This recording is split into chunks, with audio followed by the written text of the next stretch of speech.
नमस्कार प्यारे दोस्तों, कैसे हो? बढ़िया हो सारे। तो दोस्तों, जैसे कि मैंने कल पहले 3 दिनों से लगातार आपके क्लासेस चल रही है कि मैंने आपको एग्जीक्यूटिव, लेजिस्लेचर और जुडिशरी तीनों कंप्लीट करा दिए। आज का जो हमारा चैप्टर रहेगा या आज का जो मेरा लेक्चर रहेगा, मैं लेक्चर में डिफरेंस बताऊंगा। ठीक है, और डिफरेंस में दो चीजों के बीच में बताऊंगा। ठीक है, जो बिल्स होते हैं ना हमारे बिल्स, यानी कि जो हमारे विधेयक होते हैं, उन विधेयक के बीच में अंतर बताऊंगा, इनका डिफरेंस बताऊंगा। समझ रहे हैं? तो आप लोग जल्दी से अपनी कॉपी पेंसिल लेके एक बार रेडी हो जाओ। ठीक।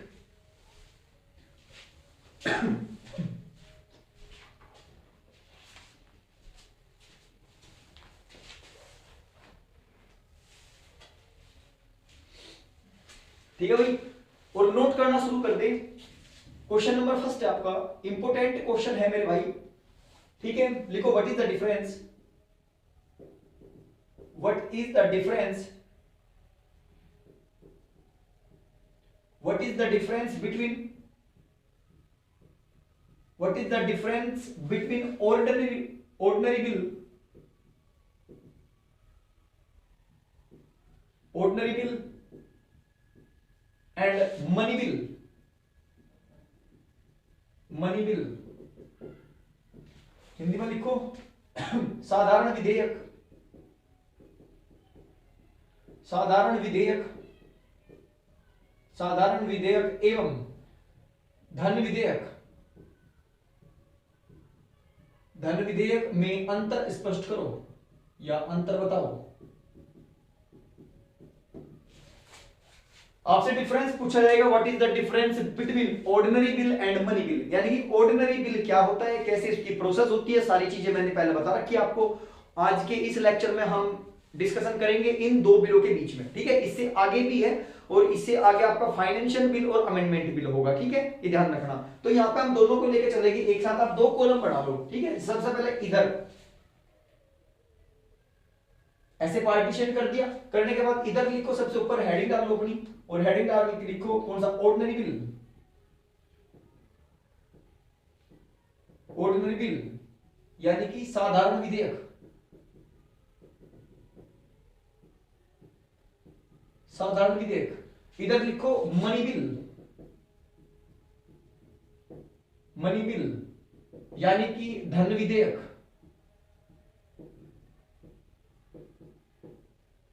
धन विधेयक। जल्दी हेडिंग डाल के रेडी कर दो भाई।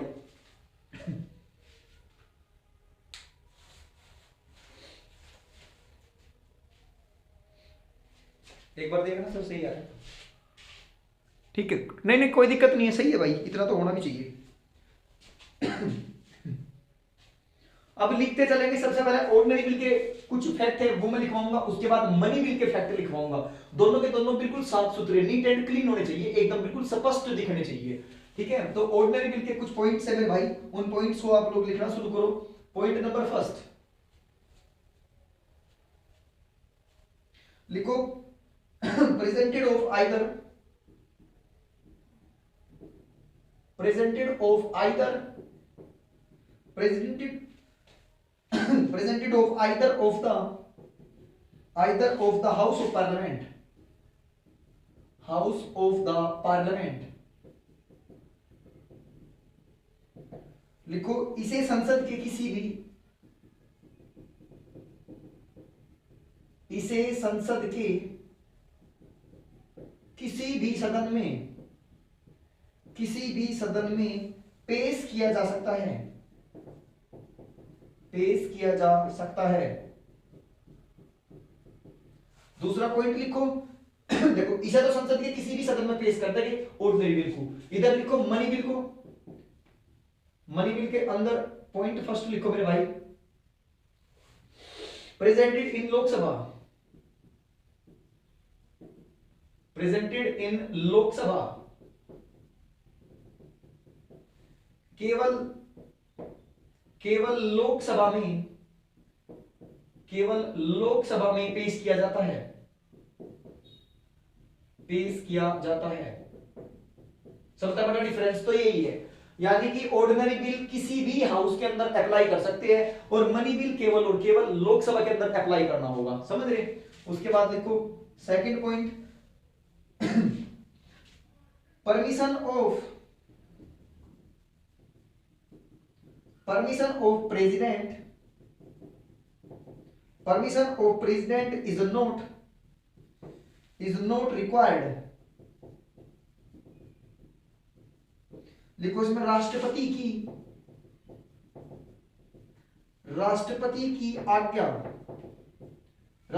की आज्ञा की जरूरत नहीं होती। ठीक है भाई, इधर लिखो, इसी का दूसरा पॉइंट है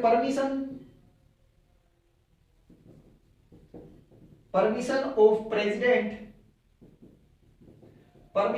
प्रेसिडेंट इज कंपल्सरी।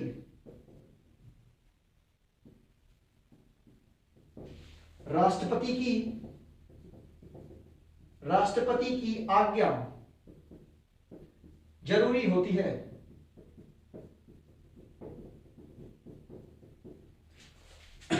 तीसरा पॉइंट ऑर्डिनरी बिल के अंदर लिखो, तीसरा पॉइंट नंबर 3,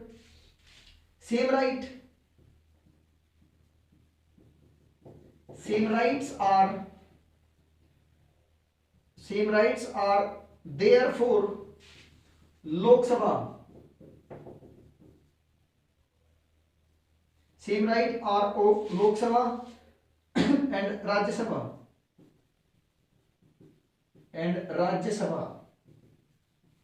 इसमें लिखो same rights are there for Lok Sabha and Rajya Sabha. लिखो सेम राइट यानी कि जो अधिकार है वो समान रहते हैं, कहां पे? लोकसभा और राज्यसभा के अंदर। समझ गए? इधर लिखो third point, all rights are with Lok Sabha, all right are with Lok Sabha and Rajya Sabha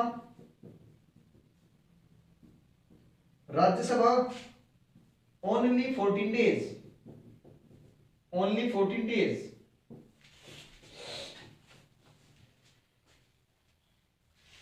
करो नोट इन।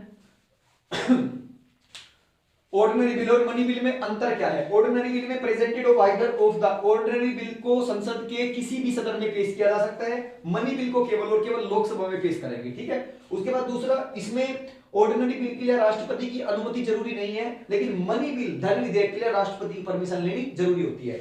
उसके बाद में लिखा हुआ है same rights are there for Lok Sabha and Rajya Sabha. यहाँ पर लोकसभा और राज्यसभा के जो अधिकार होते हैं वो समान लेवल के होते हैं, लेकिन यहाँ अगर मनी बिल की बात करें तो मनी बिल धन विधेयक को लोकसभा केवल और केवल 14 दिनों तक रख सकता है अपने पास। अगर वो 14 दिनों तक नहीं पास होता तो उसके बाद में उसको पास ही माना जाएगा, ऐसा मैंने पढ़ा दिया है आपको पहले। ठीक है, यानी कि all rights are with Lok Sabha यानी कि सारे के सारे अधिकार लोकसभा के साथ। राज्यसभा को केवल एक अधिकार है, ओनली 14 डेज, केवल और केवल 14 दिनों तक इसको अपने पास रख सकती है।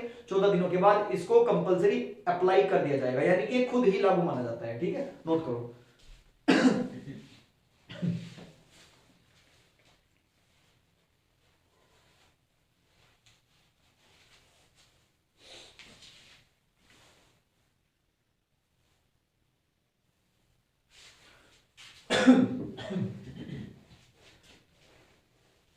लिखो इन्हीं के अंदर,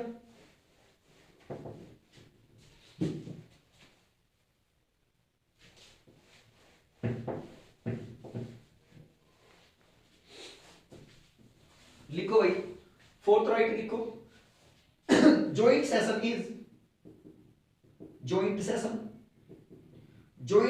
इज पॉसिबल। राष्ट्रपति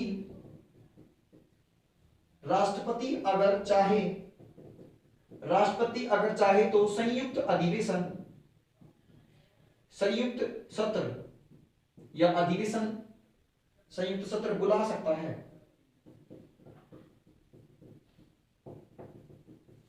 इधर देखो फोर्थ, नो परमिशन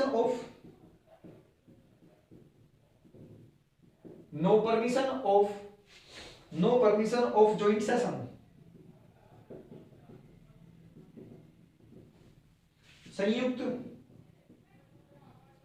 संयुक्त सत्र की अनुमति नहीं होती। ठीक है। मनी बिल के लिए ज्वाइंट सेशन नहीं बुलाई जाती, लेकिन ऑर्डिनरी बिल के लिए राष्ट्रपति अगर चाहे तो ज्वाइंट सेशन बुला सकता है। ज्वाइंट सेशन क्या होता है, लोकसभा और राज्यसभा को एक साथ बुला ले, ठीक है, उसी को बोलते हैं ज्वाइंट सेशन। फिफ्थ पॉइंट की अगर बात करें, फिफ्थ पॉइंट लिखो मेरे भाई, लिखो प्रेसिडेंट कैन रिटर्न वंस, लिखो राष्ट्रपति इसे एक बार वापिस लौटा सकता है। राष्ट्रपति से केवल एक बार वापिस लौटा सकता है। इधर लिख लो फिफ्थ पॉइंट, लिखो इट कैन नॉट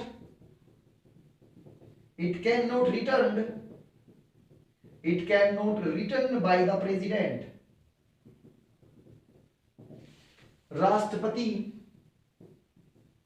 राष्ट्रपति इसे वापिस नहीं लौटा सकता,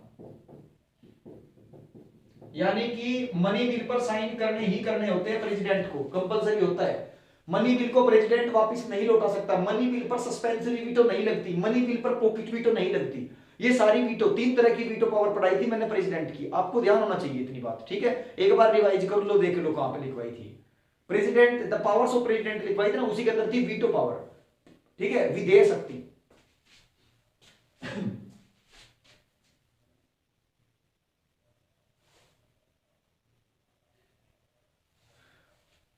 नोट में एक चीज लिखो यहां पे, मनी बिल पर लिखो,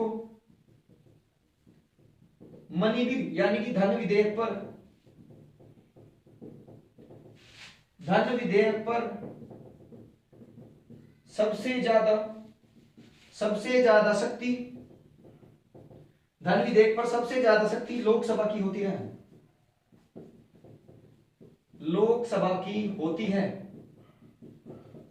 मैंने कहा था ना, एक भाई ने क्वेश्चन पूछा था, क्वेश्चन ये था कि सर लोकसभा पावरफुल होती है कि राज्यसभा पावरफुल होती है। अगर प्रेसिडेंट के हिसाब से चले, ठीक है, प्रेसिडेंट की पावर्स की बात करें तो राज्यसभा पावरफुल होती है, ठीक है। अगर हम बात करें बिल्स की, यानी कि निर्णय लेने की शक्ति, तो भाई साहब जो मेजोरिटी में होती है, यानी कि लोकसभा की पावर ज्यादा मानी जाती है। बड़ी देखो, बड़ा तो राज्यसभा होता है, लेकिन पावर की अगर बात करें तो लोकसभा के साथ ज्यादा पावर होती है, ठीक है। लोकसभा में ज्यादा पावर होती है, राज्यसभा में कम होती है। लेकिन कुछ कंडीशन ऐसी है कि राज्यसभा की पावर बड़ी होती है।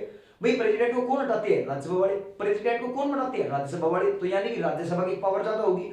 लेकिन कुछ कंडीशन ऐसी है कि लोकसभा मोर देन पावरफुल हो जाती है, किससे, राज्यसभा से। और वो पावर, लोकसभा कब पावरफुल होगी, लोकसभा यहां पे पावरफुल होगी मनी बिल पे, समझ गए, जितना चाहे उतना पैसा निकाल सकता है, ठीक। ये खत्म हुआ और अगला शुरू होगा आपका money bill and finance bill.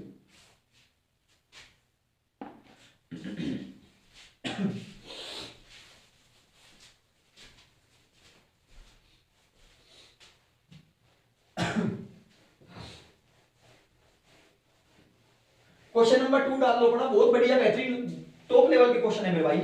ये वैसे तो देखो अगर मैं चाहता तो करवा देता, ठीक है, वैसे करवा रखे हैं मैंने, ऑर्डिनरी बिल, मनी बिल और आपका फाइनेंशियल बिल और आपका अमेंडमेंट बिल, सारे बिल करवा रखे हैं। लेकिन फिर भी मैं एक बार गैप डिफरेंस बताना भी जरूरी होगा, ठीक है, क्या अंतर होता है। क्वेश्चन नंबर 2, क्वेश्चन नंबर 2 को नोट करो और इसमें लिखो, what is the difference between,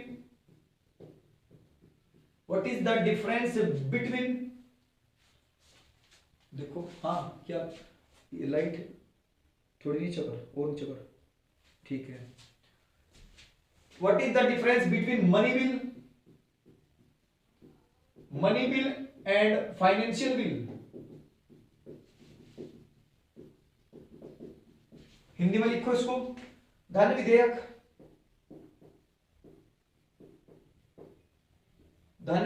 एवं वित्तीय विधेयक, धन विधेयक एवं वित्तीय विधेयक के बीच, या धन विधेयक एवं वित्तीय विधेयक में क्या अंतर है,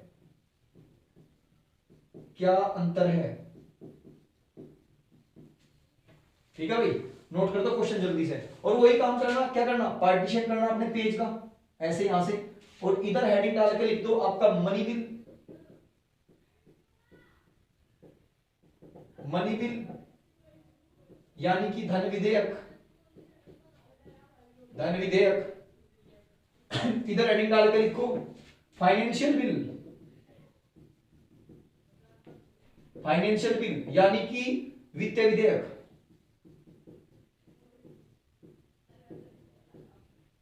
वित्तीय विधेयक। ठीक है मेरे भाई, जल्दी कर दो काम को। उसके बाद पॉइंट टू आंसर लिखेंगे इस काम में।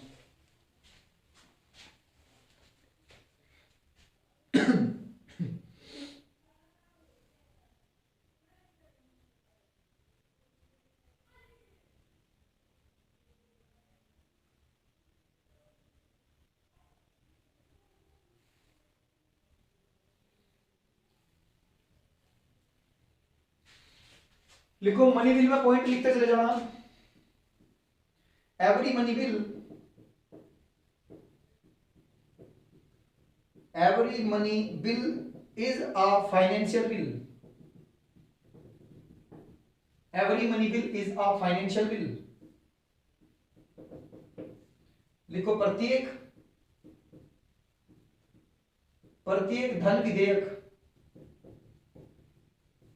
एक वित्तीय विधेयक होता है, एक वित्तीय विधेयक होता है। ठीक है भाई, इधर लिखो point number first, every finance bill,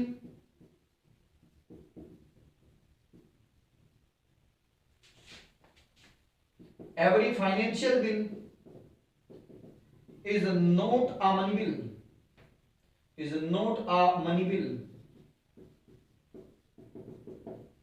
लिखो प्रत्येक वित्तीय विधेयक, प्रत्येक वित्तीय विधेयक,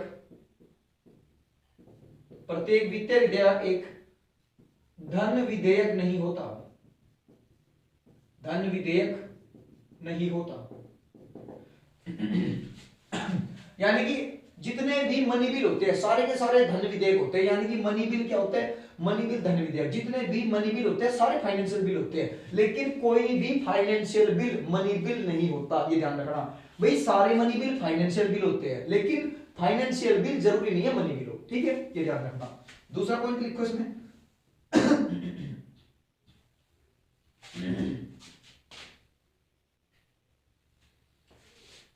लिखो it includes, it includes the subject, it includes the subject in article 110। ठीक है भाई, लिखो इसमें, इसमें अनुच्छेद, इसमें अनुच्छेद 110 से संबंधित, इसमें अनुच्छेद 110 से संबंधित विषय आते हैं, विषय आते हैं। इधर लिखो second point, it includes, it includes more subject, it includes more subject, it include more subject than article, than article 110। लिखो इसमें अनुच्छेद, अनुच्छेद 110, अनुच्छेद 110 से अतिरिक्त विषय आते हैं,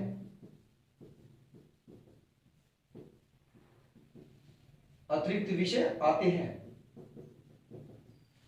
ध्यान से पढ़ना, आर्टिकल 110 में मैंने क्या पढ़ाया था आपको, ठीक है, ये ध्यान रखना। तो यहाँ पे लिखा है it includes the subject in article 110, यानी कि जो विषय, जो सब्जेक्ट आर्टिकल 110 के अंदर आते हैं उन सभी का कहां जिक्र होगा, मनी बिल में।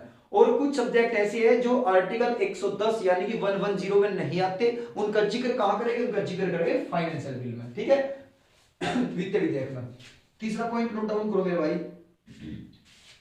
There is no, there is no effect, there is no effect if it is not, if it is not passed passed in Rajya Sabha,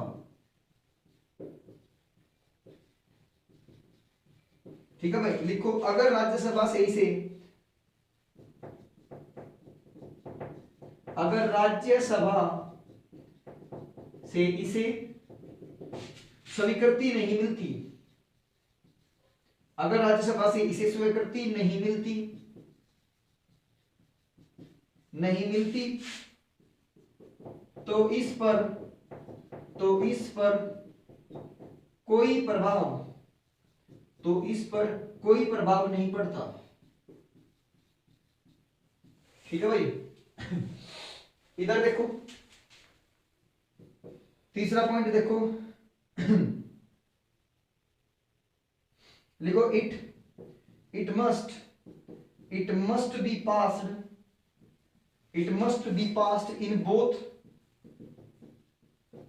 in both the houses, it must be passed in both the houses. लिखो लेकिन वित्तीय विधेयक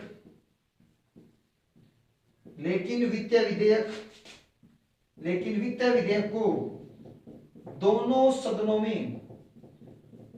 सदनों में पास होना अनिवार्य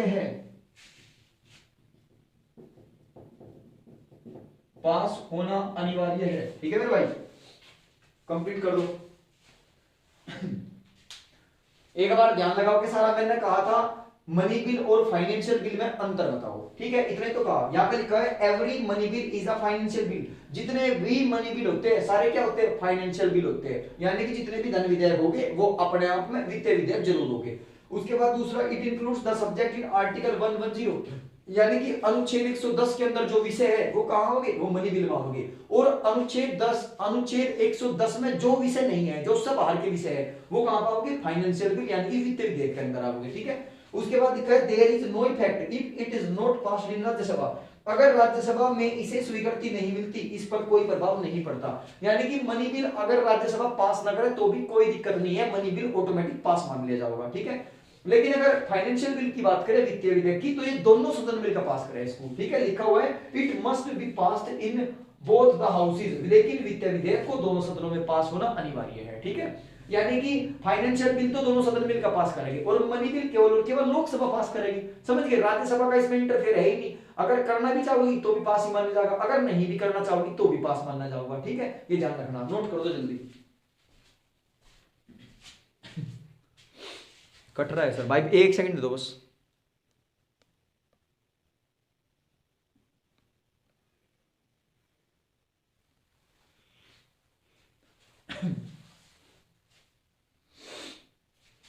उधर से तो ना है कुछ, ना फिट है। लो भाई अब ठीक है, कोनो प्रॉब्लम ना ही छे।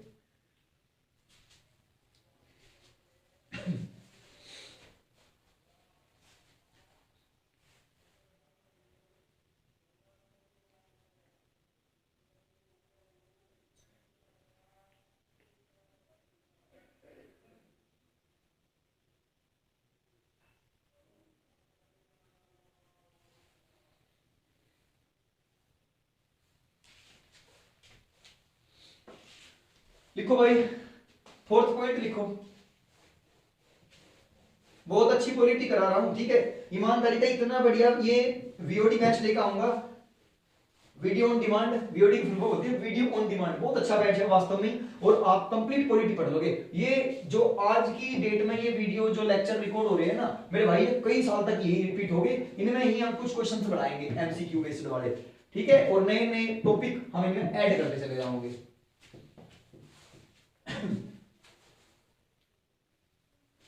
देखो पॉइंट नंबर 4 लिखो no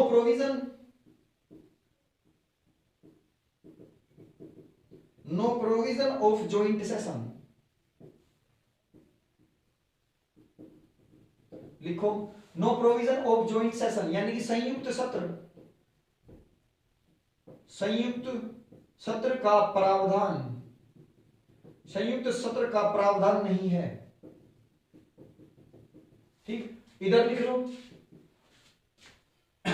provision provision of joint session, provision of joint session,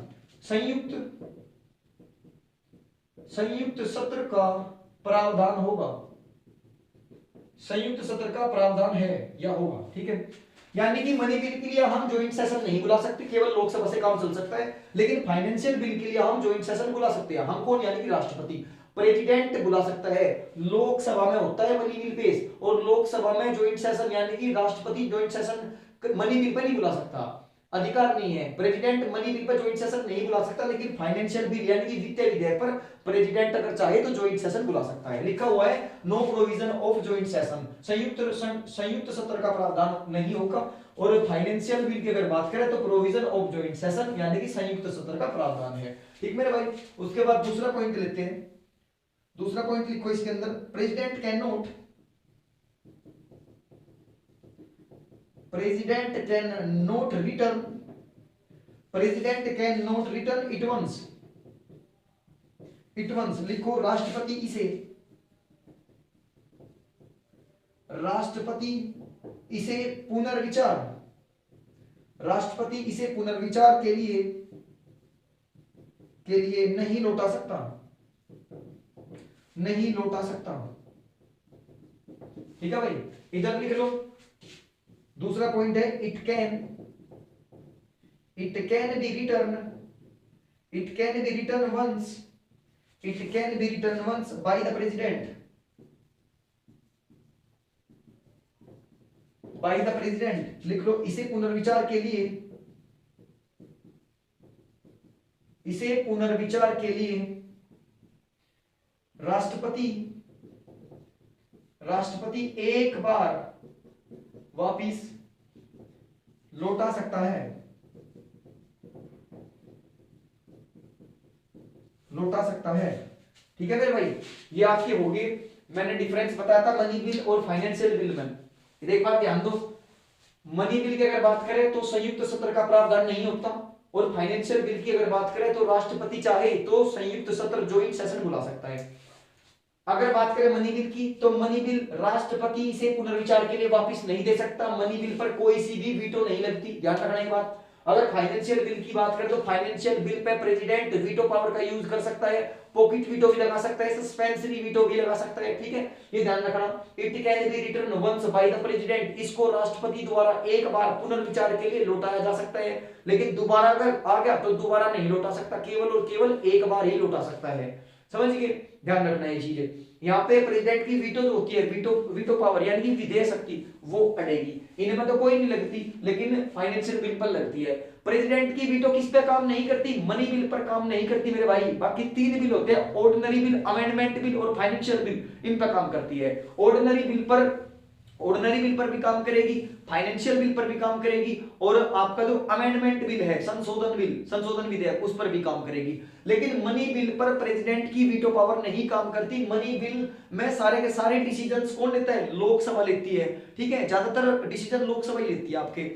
तो आपके ये दो क्वेश्चन थे, बड़े इंपॉर्टेंट लेवल के क्वेश्चन थे, आप घबरा रहे थे इनसे, मैंने कंप्लीट करा दी। दो क्वेश्चन आपके, what is the main difference ordinary bill and money bill, और दूसरा क्वेश्चन क्या था, what is the main difference between money bill and financial bill. समझ गए, ये ध्यान रखना। अमेंडमेंट बिल नहीं आया सर, अमेंडमेंट बिल आपको पता है संशोधन अधिनियम, संशोधन विधेयक, और संशोधन बहुत सारे तरीकों से किया जा सकता है। ठीक है, सारे डिस्कशन में करूंगा एक दिन संशोधन का भी। आप तब तक ये करें, नोट करें इसको जल्दी एक बार।